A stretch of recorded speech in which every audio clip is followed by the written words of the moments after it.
Non, je ne vais pas t'expliquer ce qu'est le syndrome de l'imposteur dans cette vidéo, ni te rassurer sur le fait que c'est pour ça que tu n'arrives pas à évoluer. Non, c'est terminé. Maintenant, on passe à l'étape suivante. Ok, le syndrome de l'imposteur, c'est avoir peur de ne pas être à la hauteur, avoir peur d'être démasqué, qu'on te dise bah, finalement t'es pas du tout celle que je croyais, t'es pas du tout compétente, mais qu'est-ce que je suis déçue de toi, etc.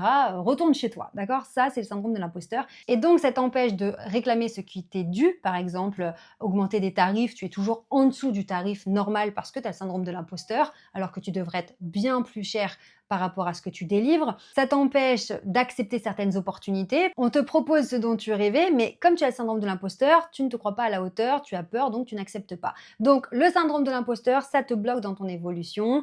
Tu es sous un plafond de verre, c'est même plus un plafond de verre, c'est que tu es sous terre, d'accord? Et donc il va falloir s'en libérer. Aujourd'hui, je vais t'expliquer pourquoi on n'a plus le temps avec ces bêtises de syndrome de l'imposteur. Si tu restes bloqué dans le syndrome de l'imposteur, tu n'avanceras pas. Pourquoi? Parce que bien sûr que l'évolution est inconfortable. Et il y a des moments où tu vas te dire, oh là là, je suis sur un terrain glissant, j'espère que ça va le faire. Et combien de fois, moi, personnellement, dans mon parcours, j'ai fait des choses comme ça où c'était, oui, fallait un petit peu prendre sur soi, garder la face et rester dans une attitude professionnelle en espérant que ça le fasse. Mais ça le fait, d'accord? Puisque dans la majorité des cas, bien sûr, pas dans un métier comme si tu es neurochirurgien ou que tu fais une opération à cœur ouvert, bien sûr, mais il y a plein de fois dans le monde du travail où ça le fait, d'accord? Tu peux te faire confiance, ça va aller. Et tu te fais tellement une montagne que tu te caches derrière le syndrome de l'imposteur en disant je suis pas à la hauteur, je vais pas y arriver. Mais dans la majorité des cas, ça se passe très bien. Si tu te fais un minimum confiance, d'accord, ça va très bien se passer. D'autant plus si tu fais du travail de conditionnement mental, de visualisation. C'est aussi des choses que j'enseigne au sein de ma STER Academy, hein, qui est une académie en ligne et en présentiel, dans laquelle je t'explique tout de ma méthode STER, tous mes outils. Donc STER, ça veut dire système de transformation pour l'autonomie et l'intelligence relationnelle. Eh bien, si tu te fais un travail de conditionnement mental, de visualisation, que tu travailles sur ce que j'appelle le socle interne,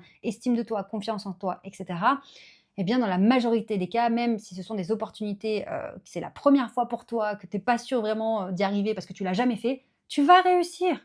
D'accord? Si les personnes te proposent une opportunité, c'est qu'elles jugent que tu en es capable. Elles jugent que tu as les compétences pour. Et parfois, tu feras la bêtise de dire oui, mais tu sais que j'ai jamais fait. Oui, mais tu sais que c'est la première fois pour moi. Et tu auras des personnes en face qui vont te dire oui, et alors, je sais que tu en es capable. Sinon, je ne te l'aurais pas proposé. Mais là, ce serait vraiment le cas où tu as une personne bienveillante qui est vraiment super sympa.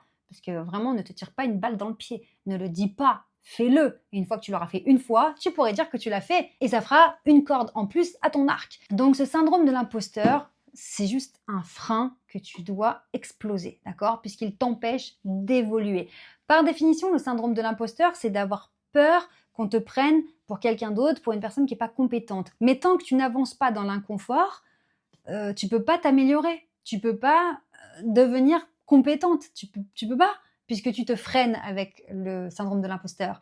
Donc, tu dois accepter qu'il y a des moments dans ta carrière, dans ton évolution, où ce sera inconfortable, où tu auras peur de ne pas y arriver, où tu auras peur d'échouer et que tu ne seras pas certaine de délivrer ce qu'on attend de toi. Ça s'appelle évoluer. Et oui, je te donne un exemple. Imaginons que tu n'aies jamais pris la parole en public et qu'on te demande d'intervenir, qu'on t'invite lors d'un salon, par exemple, à faire une présentation d'1 heure sur ton sujet.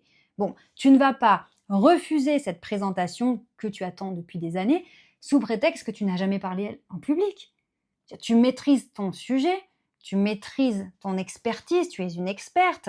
La personne ne veut surtout pas entendre que tu ne sais pas si tu vas le faire parce que tu ne sais pas si tu es à la hauteur, si tu ne sais pas si tu vas bégayer, tu as peur de ne pas être intéressante, tu as peur de ne pas être captivante, tu as peur d'être complètement submergée par ton stress. Alors que tu es une experte de ton sujet, non. La personne t'offre une opportunité, celle de venir faire une présentation lors d'un salon devant un public. Soit tu dis non parce que tu es bloqué derrière ton syndrome de l'imposteur et tu vas le regretter toute ta vie, tu ne sauras jamais comment tu aurais pu être à ce moment-là si tu avais accepté. Et je peux te garantir qu'on préfère échouer en ayant essayé des choses plutôt que de ne pas avoir essayé du tout, on ne saura jamais. Et on se dit qu'on aurait pu réussir. Et donc, on a le sentiment d'être passé à côté d'une réussite. Donc, cette personne qui te propose cette opportunité, soit tu lui dis non parce que tu te caches derrière ton syndrome de l'imposteur, soit tu lui dis oui et tu fais le max pour réussir. Et je sais, je vous connais les filles. Si vous regardez ma chaîne, mes vidéos, c'est que vous êtes des femmes consciencieuses, vous êtes des bosseuses, vous êtes des bulldozers, vous êtes consciencieuses, vous avez envie de bien faire. Donc si on te propose une opportunité qui te fait peur, tu sens que oui, c'est là où tu aimerais aller, mais que ça te fait peur, vas-y, parce que cette peur va te pousser à donner le meilleur de toi-même. Alors peut-être que tu vas pas beaucoup dormir la veille, peut-être que tu seras très très éprouvé après parce que tu auras une grosse fatigue émotionnelle, parce que ça t'aura bouleversé. Et je te dis ça pas seulement pour le stress, même si ça se passe très très bien, tu peux aussi te sentir épuisé parce que la joie, la satisfaction fait que tu es vidé de ton énergie parce que tu as vécu des moments forts et tu seras fier de toi.